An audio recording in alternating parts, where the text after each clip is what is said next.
vous n'allez pas être surpris, puis les autres, tant pis, c'est pas grave. Je voulais vous dire, je voulais vous dire un mot qui me taraude depuis qu'on a une ville, je sais plus, dans la région parisienne, où il y a un hôpital qui porte le nom d'un médecin. Ils se sont aperçus que, quelques années plus tard, qu'il avait fait des textes, un livre très très raciste, et donc ils ont demandé avec justice que le nom soit retiré. Et donc après, ils ont parlé un petit peu des noms des gens qui étaient, qui avaient des rues qui avaient des noms de gens qui étaient des dictateurs. Et ils ont dit je me suis encore énervée toute seule dans ma cuisine. Voilà. Je voulais crier résistance parce qu'on l'a crié tous ensemble et on le crie encore. Et je vais vous demander de le répéter autour de vous. Et je vais vous demander de le répéter à tous ceux que vous n'avez pas encore téléphoné, à qui vous n'avez pas encore. Vous aurez la parole, hein. Vous ne croyez pas que je vais garder le micro tout ça. Je passe le micro à Mickaël. Mickaël, attention, tip top. Top. Alors moi je suis là pour parler de l'appel aux citoyens et de l'appel au peuple de gauche entre autres que l'on veut lancer tous ici ce soir. Je vais commencer d'une manière un peu pessimiste. La situation en France elle est calamiteuse, on le sait. La politique menée affiche clairement ses mensonges quotidiens, ses trahisons, ses promesses de campagne qui sont trahies, et la politique ne fait plus rêver à des lendemains meilleurs.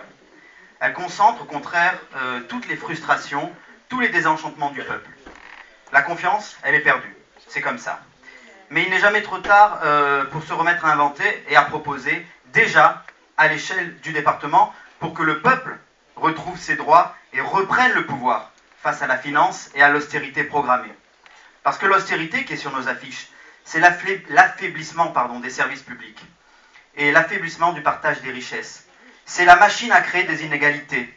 L'austérité, c'est la manipulation qui divise les plus modestes entre eux et qui fait croire qu'il existe des privilèges accordés aux uns et pas aux autres.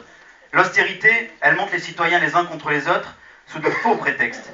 L'austérité, c'est tout simplement l'engrais du Front National et de l'extrême droite. C'est pour ça qu'à nos yeux, l'austérité n'a aucune excuse. Et que la puissance publique, avec toute sa force, doit revenir entre les mains des citoyens. Et être citoyen, ce n'est pas être un parmi la foule.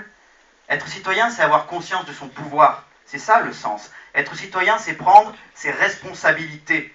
Que l'on soit marseillais, bucco-rhodanien, jeune, vieux, désespéré, pauvre ou riche, et même militant au Parti Socialiste, il faut prendre ses responsabilités. Dans nos quartiers sud de Marseille, les élections départementales sont l'occasion pour le peuple de retrouver sa souveraineté. Parce que c'est l'essence même de notre programme qui a été détaillé ce soir. Notre bulletin de vote, c'est le seul qui affirme que notre République, elle est sociale, solidaire, écologiste, démocratique, et qu'elle redonnera le pouvoir au peuple.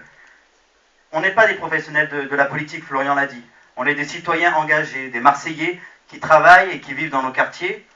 Et pour ces élections, nous sommes la seule candidature du peuple contre l'austérité. On a un seul projet, une seule étiquette, ceux du peuple. Et nos noms sur l'affiche, ce sont les noms de tous les Marseillais, ce sont les vôtres.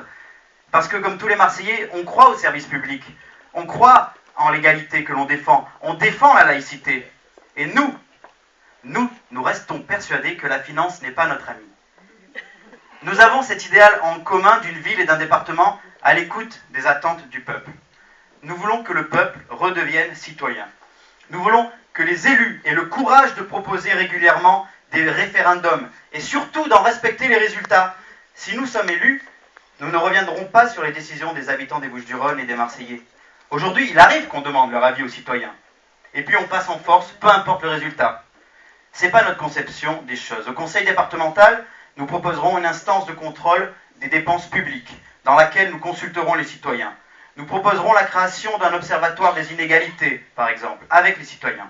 Pour nous, c'est le citoyen qui est détenteur du pouvoir. Et c'est la direction que nous voulons donner à la 6ème République que nous appelons de nos voeux. Il y en a marre. Il y en a marre de compter avec les promesses des uns, les ambitions des autres, de la mairie à l'Élysée, en passant par le canton. Il est temps maintenant de reprendre les choses en main. Et notre bulletin de vote, c'est la seule alternative à la crise ambiante qui nous éloigne sans cesse du pouvoir et de la contestation. Nous sommes les seuls candidats de gauche sur les cantons des quartiers sud. C'est pour ça que ces élections départementales ne sont pas anecdotiques. Et tous les bulletins de vote sont importants. Nous pouvons changer les choses. Voilà pourquoi ce soir, je m'adresse au nom de tous les candidats à tous les Marseillais, pour qu'ils redeviennent des citoyens en nous soutenant.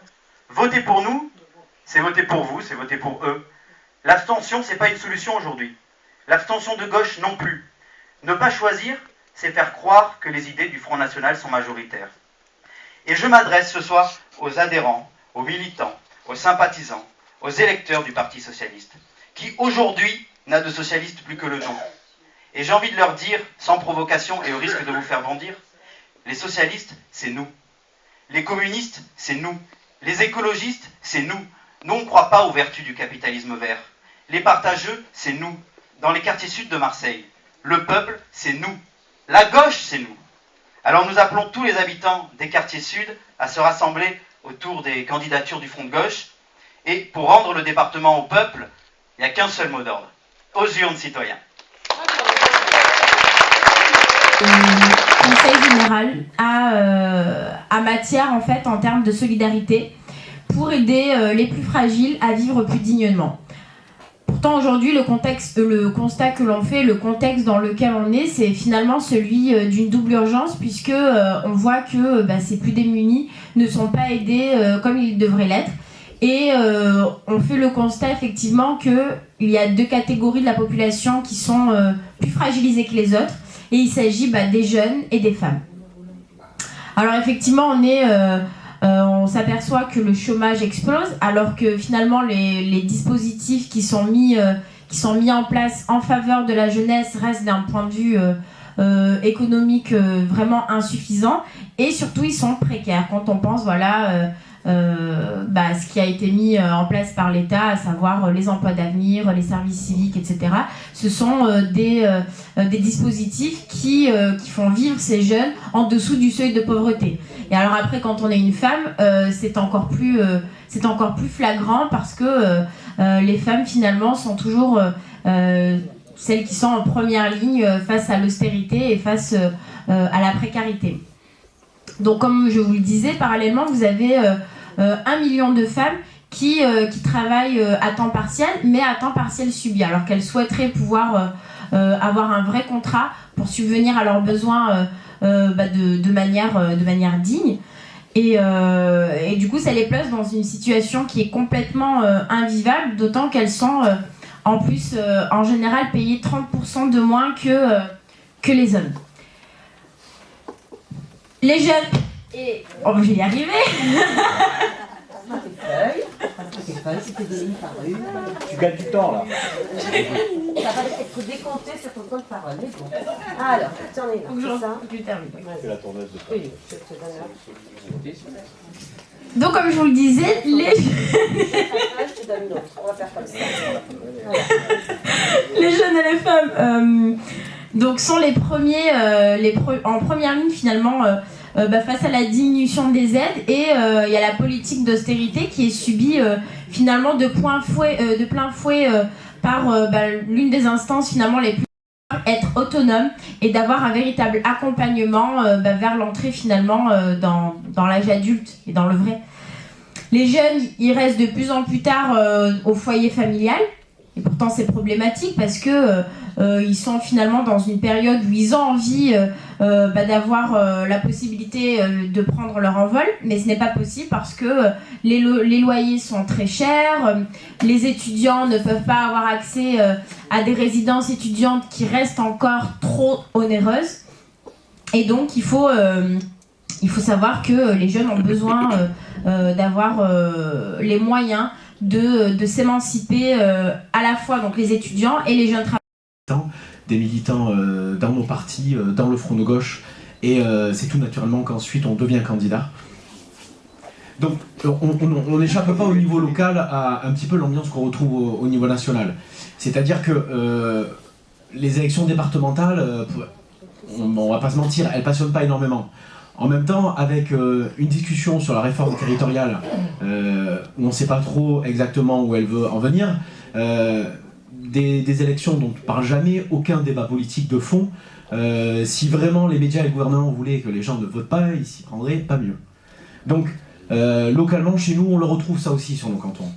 22, c'est pas fini. Vous allez continuer à nous voir parce qu'on s'est tellement plu dans ce qu'on a fait là qu'on va continuer. Vous allez encore nous voir tracter, peut-être pas tous les jours, mais vous allez nous entendre discuter dans les rues. Vous allez nous entendre et vous allez venir avec nous parce qu'on ne peut pas faire autrement. Voilà, c'est tout ce que j'avais à vous dire. Maintenant, je vais